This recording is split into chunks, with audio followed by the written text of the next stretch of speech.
The past isn't dead and buried. In fact, it isn't even past. We do not need to recite here the history of racial injustice in this country. But we do need to remind ourselves that so many of the disparities that exist between the African American community and the larger American community today can be traced directly to inequalities passed on from an earlier generation that suffered under the brutal legacy of slavery and Jim Crow. Segregated schools were and are inferior schools. And the inferior education they provided, then and now, helps explain the pervasive achievement gap between today's black and white students. Legalized discrimination, where blacks were prevented, often through violence, from owning property. The loans were not granted to African American business owners, or black homeowners could not access FHA mortgages, or blacks were excluded from unions, or the police force, or the fire department. It meant that black families could not amass any meaningful wealth to bequeath to future generations. That history helps explain the wealth and income gap between blacks and whites and the concentrated pockets. It prevents the African American community from forging the alliances it needs to bring about real change. But the anger is real. It is powerful. And to simply wish it away, to condemn it without understanding its roots, only serves to widen the chasm of misunderstanding that exists between the races. A similar anger exists within segments of the white community. Most working and middle-class white Americans don't feel that they've been particularly privileged by their race. Their experience is the immigrant experience.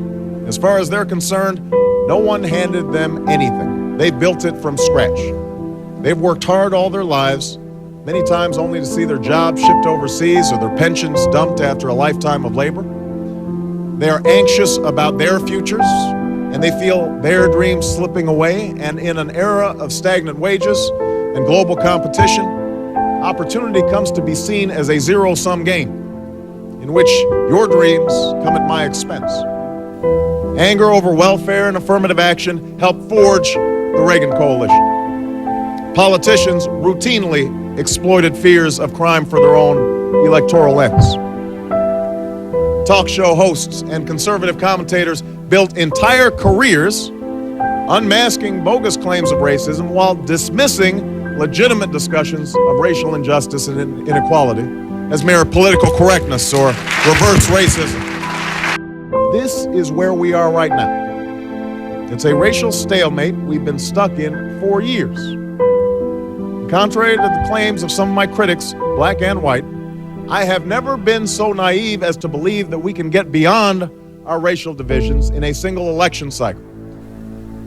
But I have asserted a firm conviction, a conviction rooted in my faith in God and my faith in the American people, that working together, we can move beyond some of our old racial wounds, and that in fact we have no choice. We have no choice if we are to continue on the path of a more perfect union. What we know, what we have seen, is that America can change. That is the true genius of this nation. What we have already achieved gives us hope, the audacity to hope for what we can and must achieve tomorrow.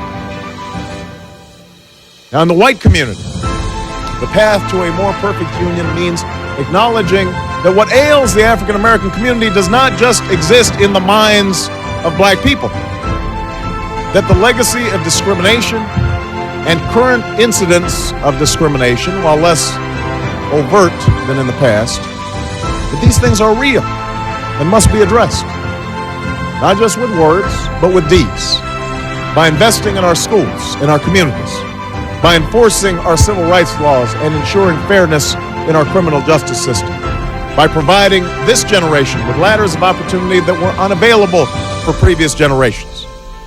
It requires all Americans to realize that your dreams do not have to come at the expense of my dreams, that investing in the health, welfare, and education of black and brown and white children will ultimately help all of America prosper. we can come together and say, not this time. This time we want to talk about the crumbling schools that are stealing the future of black children and white children and Asian children and Hispanic children and Native American children. This time we want to reject the cynicism that tells us that these kids who don't look like us are somebody else's problem. The children of America are not those kids, they are our kids, and we will not let them fall behind in the 21st century economy. This union may never be perfect, but generation after generation has shown that it can always be perfected. It is not enough to give health care to the sick, or jobs to the jobless, or education to our children. But it is where we start. It is where our union grows stronger. And as so many generations have come to realize over the course of the 221 years since a band of patriots signed that document right here in Philadelphia, that is where perfection begins.